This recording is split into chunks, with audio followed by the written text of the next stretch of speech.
ربي بالمصطفى بلغ مقاصدنا واغفر لنا ما مضى يا واسع الكرم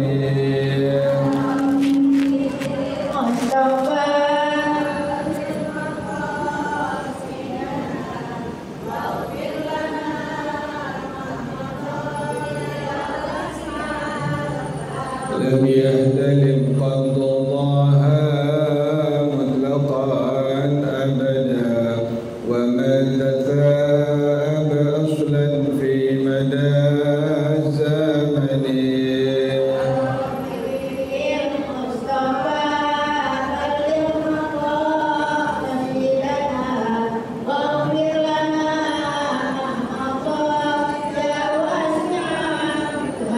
منه الدوام فلم تهرب وما وقعت ذبابة أبدا في جسمه الحسن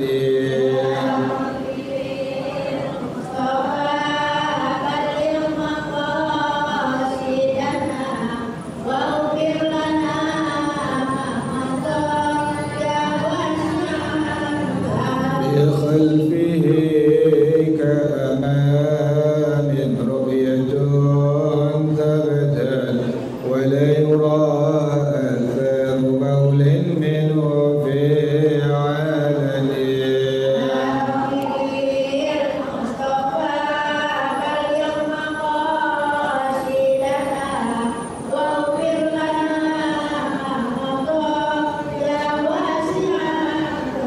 وقلبه لم ينم والعين قد نعست ولا يرى زله في الشمس ذو فاضل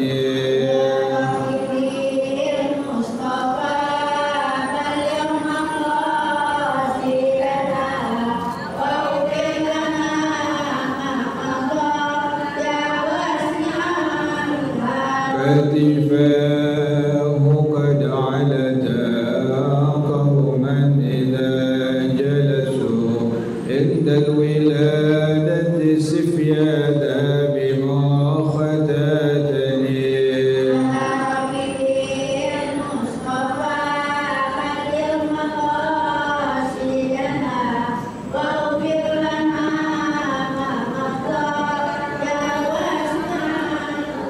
هذه الخصائص فاهفتها تكون آمنا من شر نار وسراط ومن محن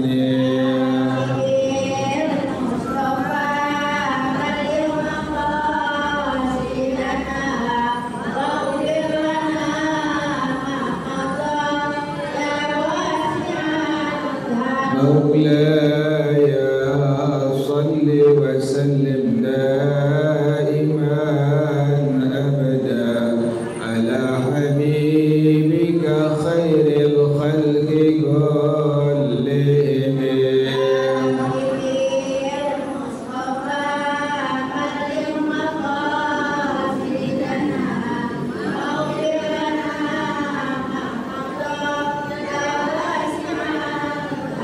محمد سيد الكونين والثقلين والفريقين من عرب ومن عجم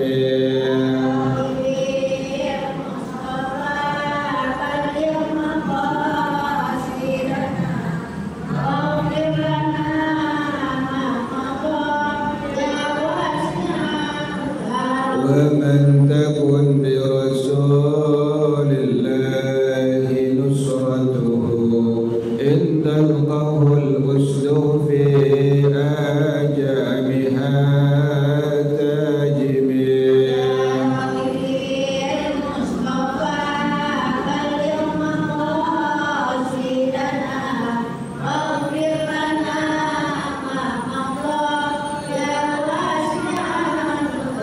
هو الحبيب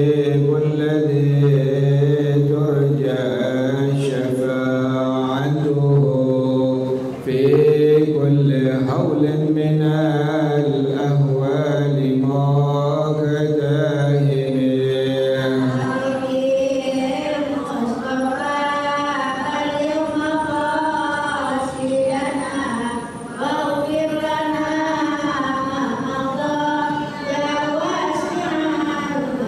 وكلهم من رسول الله ملتمس غرفا من البحر أو رشفا من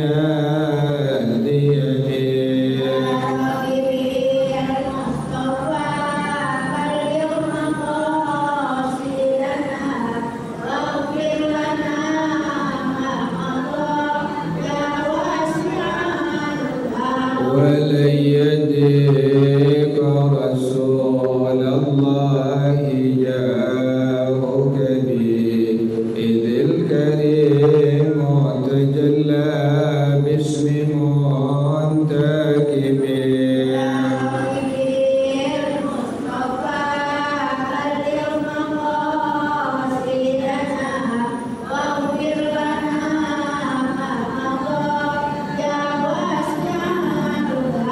لعل رحمة ربي حين يقسمها تأتي على حسب الإسيان في الكسب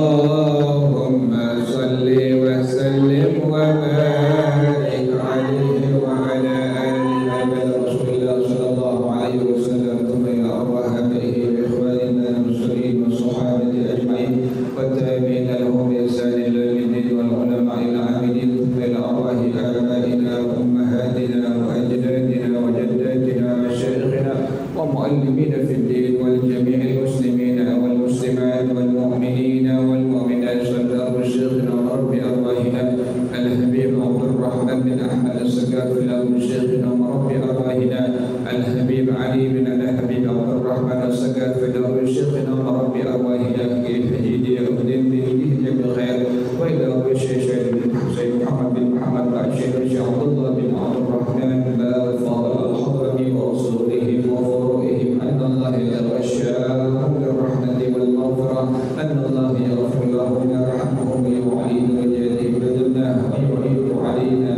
من بركاتهم وأسرارهم وأنوارهم وعلومهم ونفحاتهم وكراماتهم وإمدادهم في الدين والدنيا والآخرة الفاتحة إلى هذه النية وعلى كل نية صالحة جانبة لكل خير دافعة لكل شر وإلى حضرة النبي محمد صلى الله عليه وآله وصحبه وسلم الفاتحة أعوذ بالله من الشيطان الرجيم بسم الله الرحمن الرحيم الحمد لله رب العالمين الرحمن الرحيم مالك يوم الدين إياك نعبد وإياك نستعين اهدنا الصراط المستقيم صراط الذين أنعمت عليهم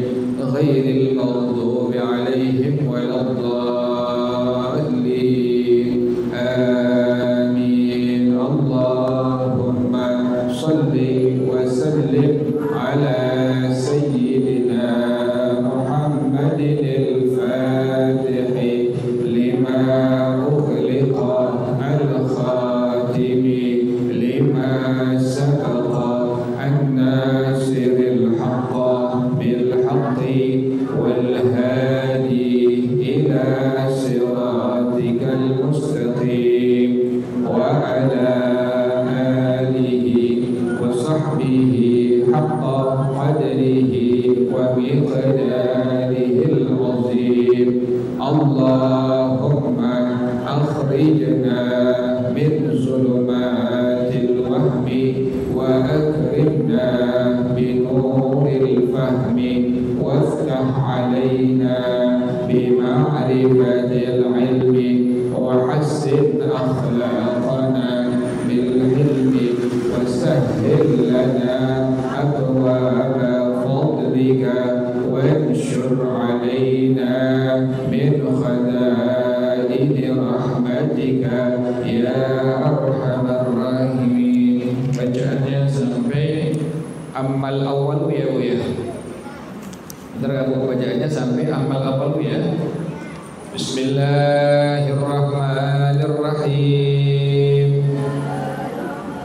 Amal awwalu fazahirun wa amma tsani fali'annal qarinatal muqaranata sawqul nafsi tasrifuhu ilaiha ma lam yanwi sarfahu anha fala yakunul ma'ti bihi qur'anan wala dhikran hina izin bal bima'na ma dallat alaihi tilkal qarinatu ka Allahu akbaru minal muballighi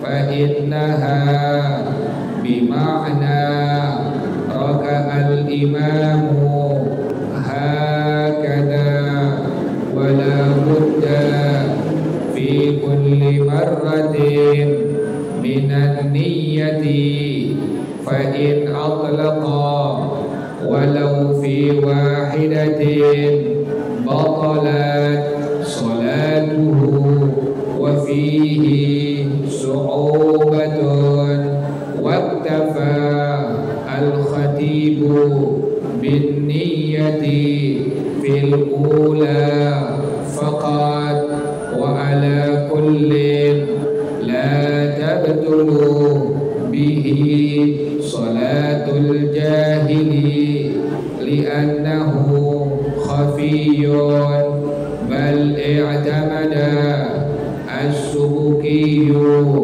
wal adra'iyyu wa ghayruhuma anna kulla ma la yasluhu limukalamatil adamiyina kattasbihi wattahlili wa kamala yahtamilu ghairal qur'ani kal ikhlasi la tabtulu bihi ala kulli taqadiri amma idza qasadal qira'ata wahdaha aw dzikra wahdahu aw ma'at tafhimi fala butlana libaqa'i ma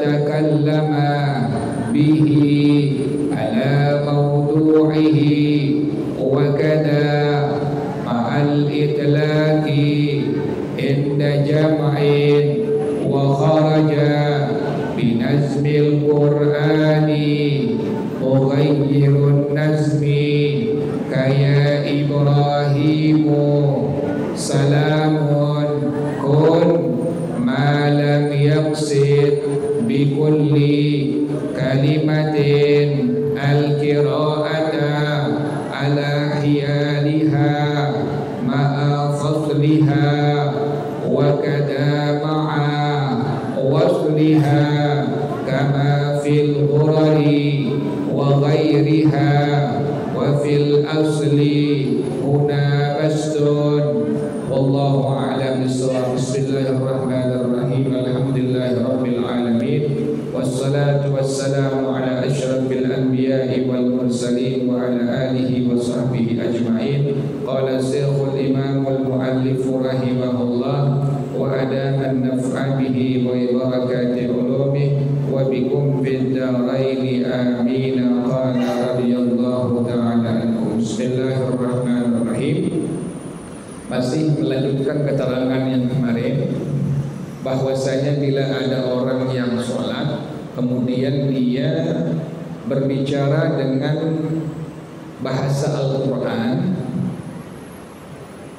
kemudian niatnya niat memberikan paham, maka dihukumkan batal sholat yang dia kerjakan. Anak ibu pengen makan, kemudian ibu lagi sholat, ibu ngasih paham dia dengan kalimat Bismillah, agar ini anak sebelum makan baca kalimat Bismillah. Anak ibu pengen makan, ibu lagi sholat, ibu langsung bilang Bismillah. Tujuan ibu sebutkan kalimat Bismillah, tujuannya agar anak ibu baca Bismillah sebelum makan, ya Bu ya. Tujuannya tadi berarti memberikan paham kepada anak ibu sebelum makan baca Bismillah. Ibu lagi sholat mengucapkan kalimat tadi, kan itu kan Quran ya Bu ya. Kan Bismillah Al-Quran bukan? Al-Quran. Ibu lihat anak ibu pengen makan, ibu langsung bilang dengan kalimat Bismillah. Ibu lagi sholat. Tujuan ibu mengucapkan kalimat Bismillah tadi adalah memberikan paham kepada anak ibu kalau sebelum makan baca Bismillah. Nah, dengan kalimat Bismillah tadi yang ibu ucapkan, ibu lagi sholat dengan tujuan memberikan paham bahwa anak ibu sebelum makan harus baca Bismillah, maka batal sholat yang ibu sedang kerjakan. Jelas ya?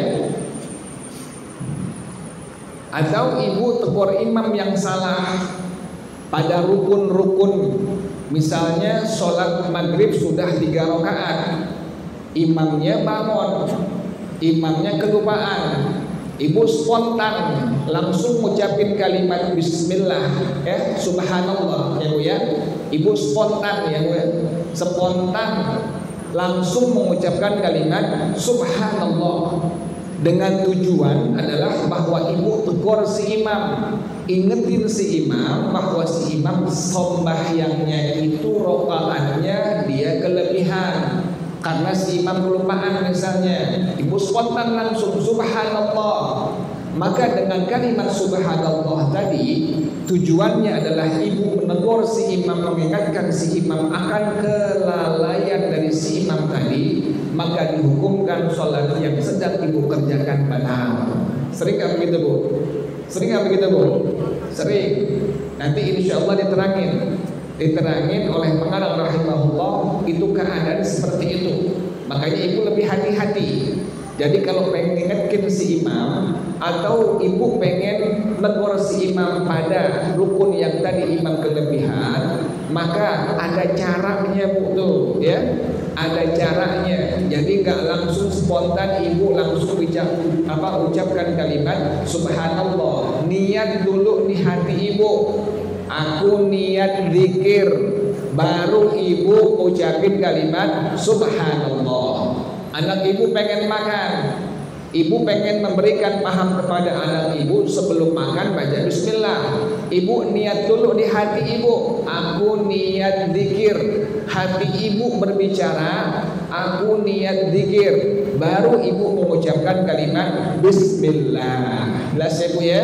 Jadi kalau ibu langsung mengucapkan kalimat Bismillah dengan tujuan agar anak ibu paham sebelum makan baca Bismillah, maka dihukumkan sholat yang ibu kerjakan batal. Jelas ya Bu ya?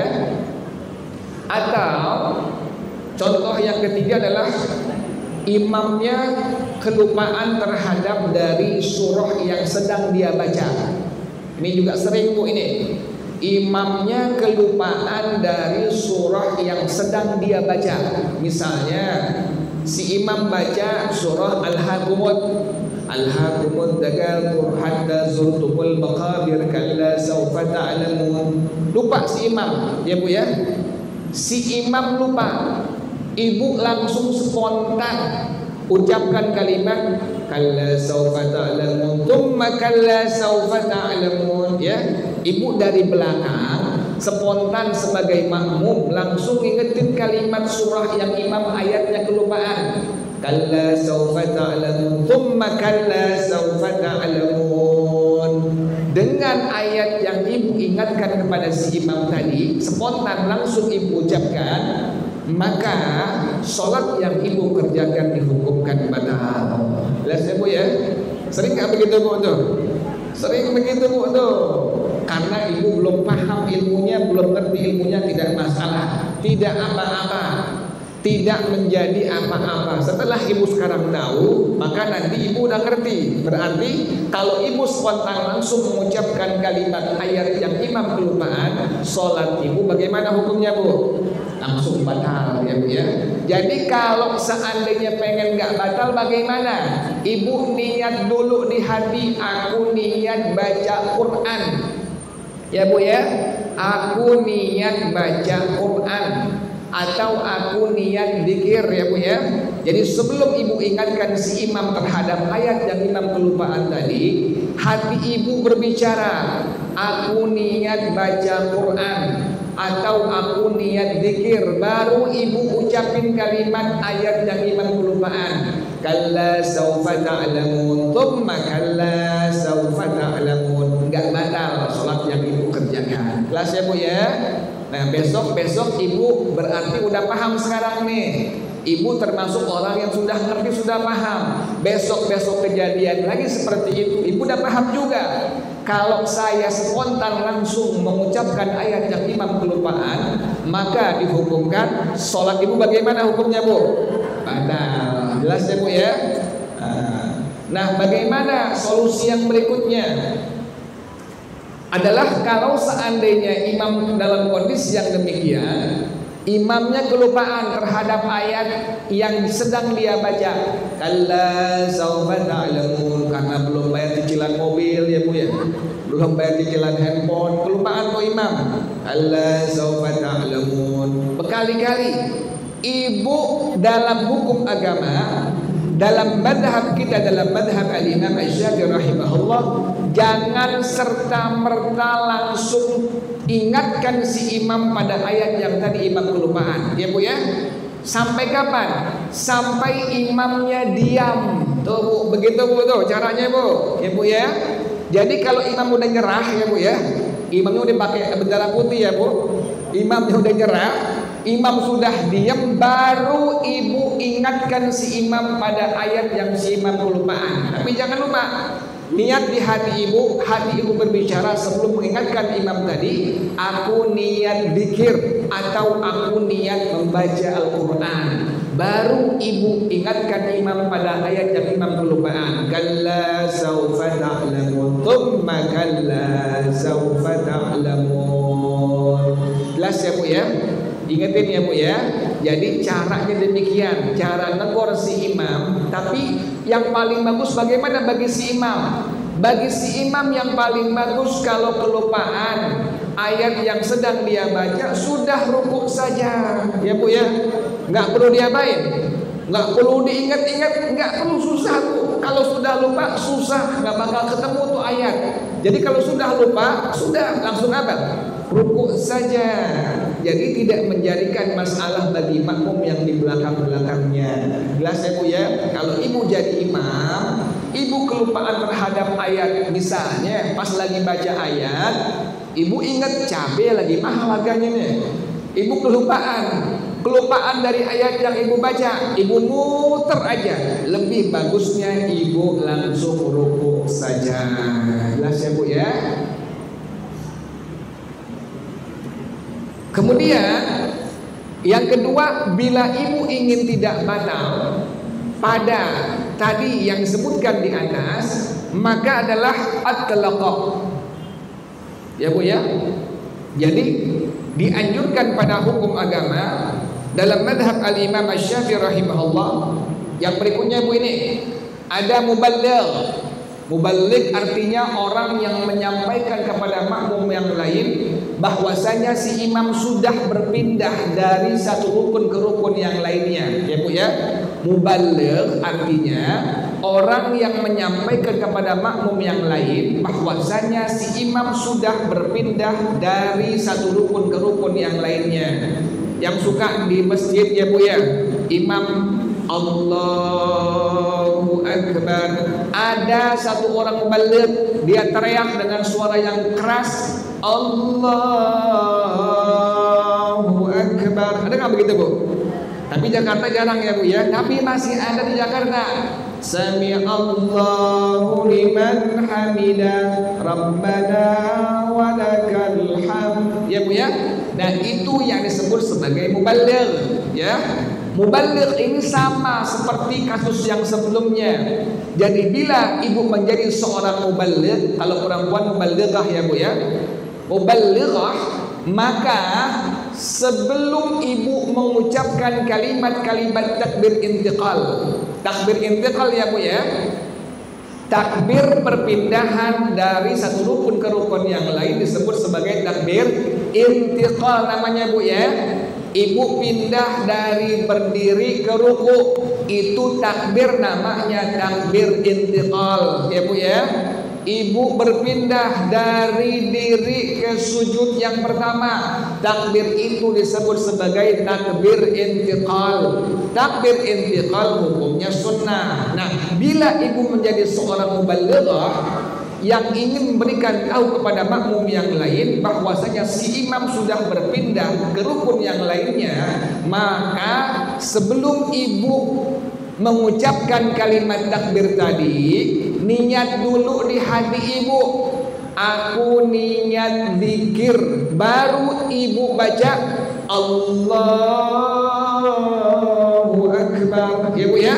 Pasti imam pindah misalnya dari berdiri ke sujud yang pertama, Allahu Akbar. Ibu balighah, ibu langsung mengucapkan kalimat, langsung mengucapin kalimat Allahu Akbar. Maka sembahyang ibu ya Bu ya. Kenapa demikian? Ada aturannya dalam madhab al-Imam Asy-Syafi'i rahimahullah. Sebelum ibu mengucapkan kalimat takbir intiqal tadi, maka diharuskan, bukan sunnah ya Bu ya, diharuskan, diwajibkan di hati ibu bilang, hati mengucapkan aku niat zikir, baru ibu menyebutkan kalimat apa? Allahu Akbar. Bila tidak ada niat demikian di hati ibu, maka sholat ibu dihukumkan langsung apa Bu?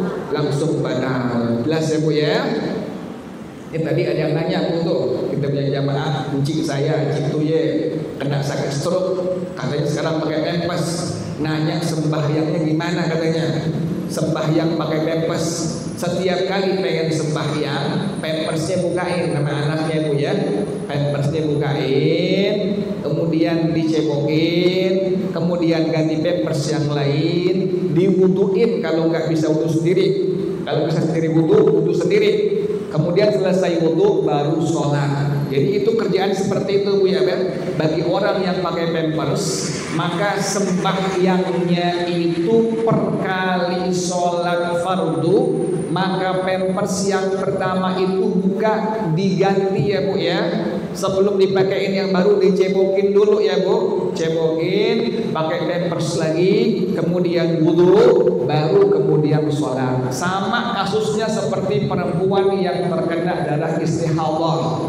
Istihadah maknanya apa? Pengertiannya bagaimana istihadah? Artinya ini perempuan darah dari kemaluannya keluar sudah melebihi paling banyak keluar darah haid dan nifas. Darah haid paling banyak 15 hari ya Bu ya. Berikut malamnya. Nifas paling banyak 60 hari. Bila seorang perempuan keluar darah haidnya lebih dari 15 hari, misalnya pas hari ke-16, ini dihitung sama ibu. Makanya orang dulu kalau sudah masuk darah haidnya sudah mulai keluar, di kalender ditanggalin, dihituin Bu ya, ditandain ya Bu ya, ditandain bahwa ini pertama darah haidnya keluar. Kenapa demikian? Nanti di situ ada perhitungan. Bila sudah dilihat ya sudah 16 hari, berarti itu bukan lagi disebut sebagai darah haid. Namanya darah apa Bu? Istihadah. Kalau sudah 16 hari, ibu wajib mandi hadas.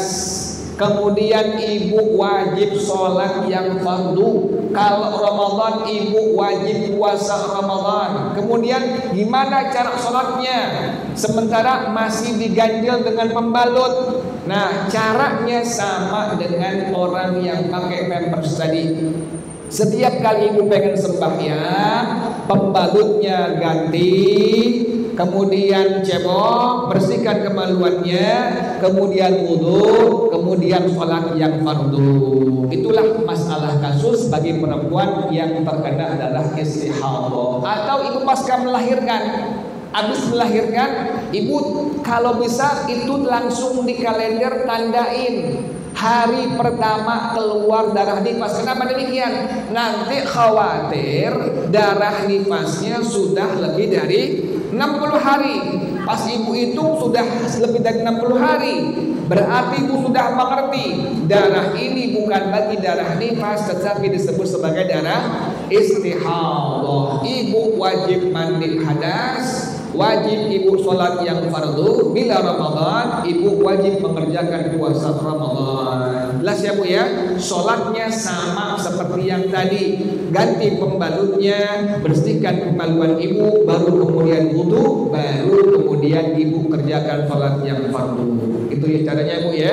Caranya bila ada orang yang pakai pampers ya bu ya, seperti itu caranya bila ingin sholat. Ini ulang lagi yang tadi ya bu ya.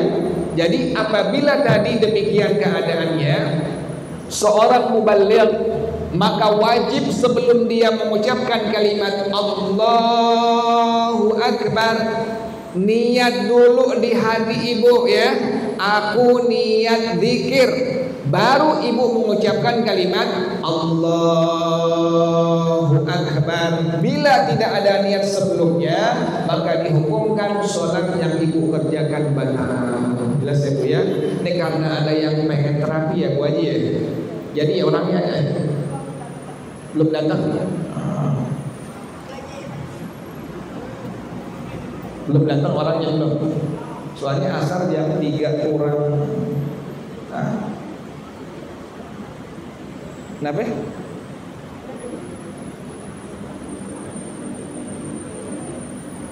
Ustaz Deninya udah di depan. Oh datang ya iya. Terapisnya udah datang.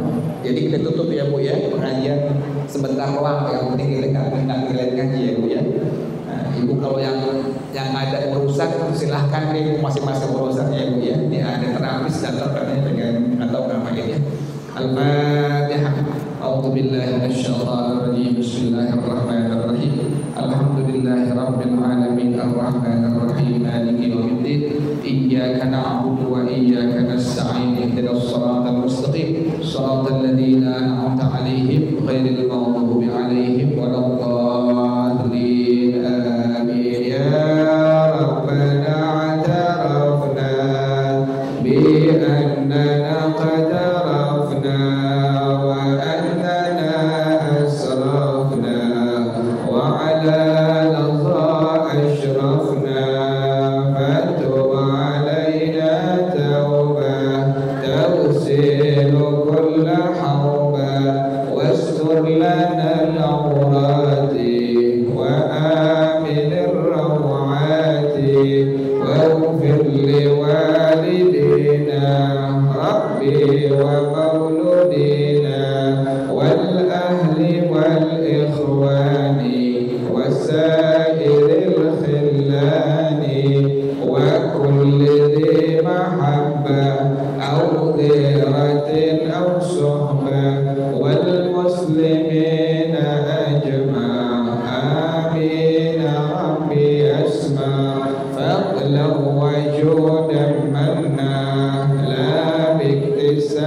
Assalamualaikum warahmatullahi